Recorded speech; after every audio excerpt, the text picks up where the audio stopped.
Good morning friends, स्वागत आहे तुमचं आजच्या प्री मार्केट रिपोर्टमध्ये. तर मग चला सुरुवात करूयात आजच्या प्री मार्केट रिपोर्टला आणि जाणून घेऊयात की आज आपल्या स्टॉक मार्केटमध्ये काय होऊ शकतं ते. त्याआधी तुम्ही जर चॅनलवर नवीन असाल तर चॅनलला सबस्क्राईब करायला विसरू नका आणि डिस्क्रिप्शनमध्ये लिंक आहे त्यावरती क्लिक करून आपलं डीमॅट अकाउंट देखील ओपन करायला विसरू नका. तर मग चला सुरुवात करूयात आजच्या या भागाला.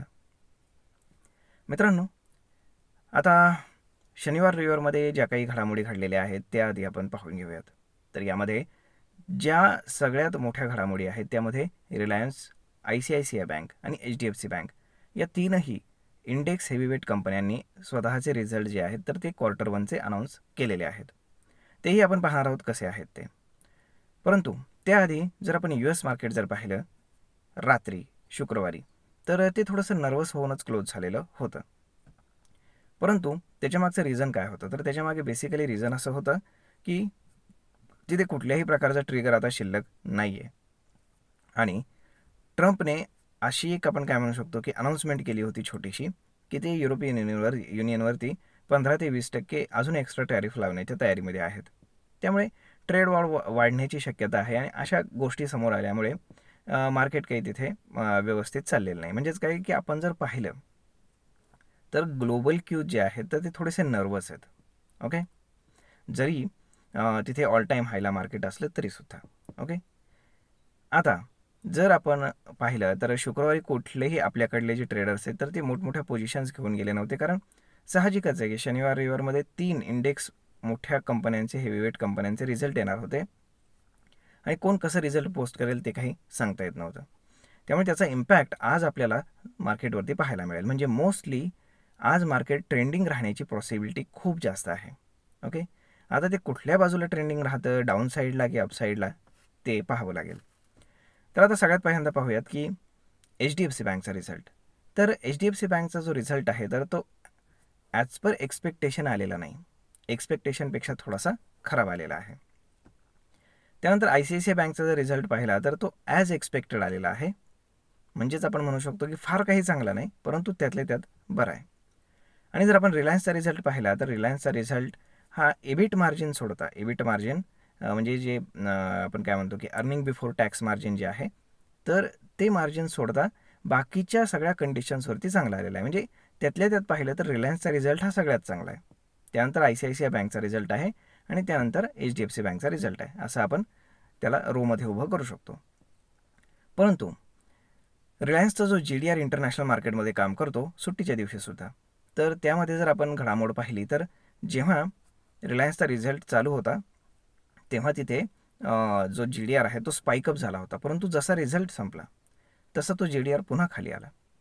म्हणजेच काय की जे काही रिलायन्स रिझल्ट अनाऊन्स करत होतं त्याच्यामध्ये जी काही प्रॉफिटची फिगर खूप जास्त अनाऊन्स केली गेली होती, कारण त्यांनी जे काही एशियन पेंट्समधले शेअर्स विकले तर त्याची पण आता फिगर त्याच्यामध्ये ॲड झालेली आहे. त्यामुळे त्या सगळ्या गोष्टी पाहता अचानक वाढलेला प्रॉफिट पाहून GDR पळाला होता, परंतु नंतर सगळ्या गोष्टी जाणून घेतल्यानंतर ते पुन्हा खाली आलेलं आहे, लक्षात घ्या.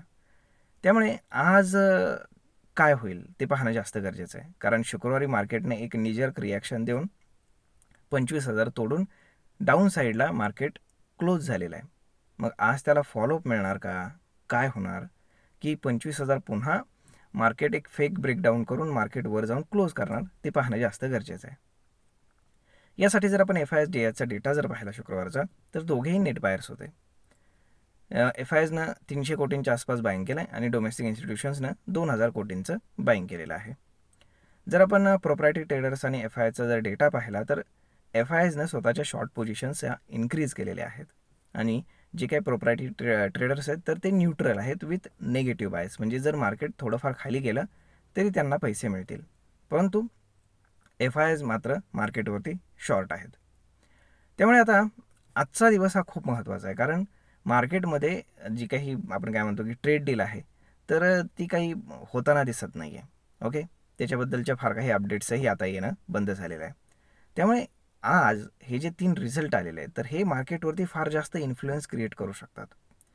त्यामुळे जर आता आपण ओपन इंटरेस्टच्या हिशोबाने जर पाहिलं तर 24,800ला पुट रायटिंग आपल्याला खूप जास्त दिसतं.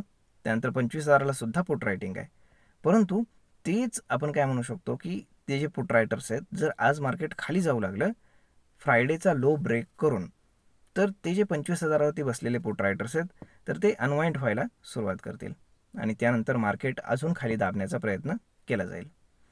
कॉल रायटर्स तर भरपूर बसलेले आहेत. 25,000पासून ते अगदी 26,000पर्यंत कॉल रायटर्स प्रचंड बसलेले आहेत. कारण जरी त्यांना माहीत आहे की जरी चांगले रिझल्ट आले तरी एवढं अचानक स्पाइकअप होणं नेक्स्ट टू इम्पॉसिबल आहे. कारण मार्केटमध्ये तेवढी स्ट्रेंथ नाही आहे, हे लक्षात असू द्या.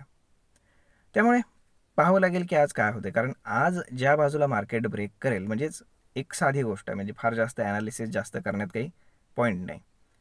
जर आज मार्केट डेली म्हणजे 3:30च्या आसपास जर समजा 25,000 क्रॉस करून जर 25,000च्या वरती जर क्लोज होत असेल, कारण तीनही जे काही मेजर कंपनीज आहेत इंडेक्स हेवीवेट, त्यांचे रिझल्ट ऑलरेडी आलेले आहेत. त्यामुळे जर तिथे वर जर क्लोज करत असेल 25,000च्या, तर मार्केट पुन्हा कन्सॉलिडेशन झोनमध्ये जाईल 25,000 डाऊन साईडला आणि हायर साईडला 25,600-700.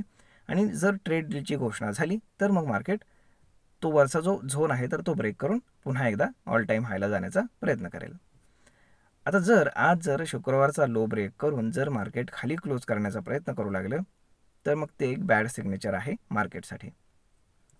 त्यानंतर मग खाली भरपूर सारे सपोर्ट्स आहेत.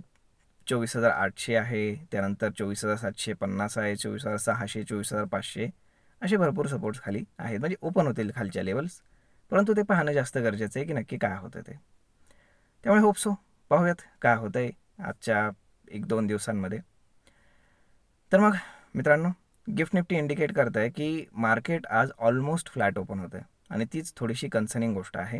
कारण एवढे इंडेक्स हेवीवेट रिझल्ट आलेले आहेत, त्यामुळे लोकांनी स्वतःचे एक्सपेक्टेशन असं ठरवले असतील की आता कुठला स्टॉक कुठल्या बाजूला जाईल. त्यामुळे गिफ्ट निफ्टीमध्ये ॲटलिस्ट म्हणजे जर एवढेच चांगले रिझल्ट जर होते ह्या तीनही कंपन्यांचे, तर ॲटलिस्ट 100 ते 150 पॉईंट गॅपअप मार्केट ॲटलिस्ट आज ओपन व्हायला हवं होतं. परंतु मार्केट ऑलमोस्ट फ्लॅट ओपन होतं आहे. हार्डली 10 ते 20 पॉईंट गॅपअप किंवा 10 ते 20 पॉईंट गॅप डाऊन असं शो करतं आहे.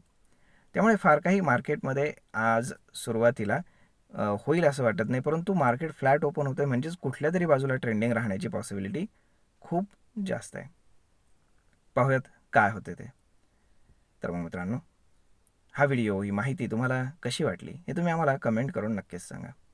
आणि जर आवडली असेल तर आपल्या जवळच्या मित्रमंडळींसोबत देखील हा व्हिडिओ तुम्ही शेअर करायला विसरू नका. धन्यवाद.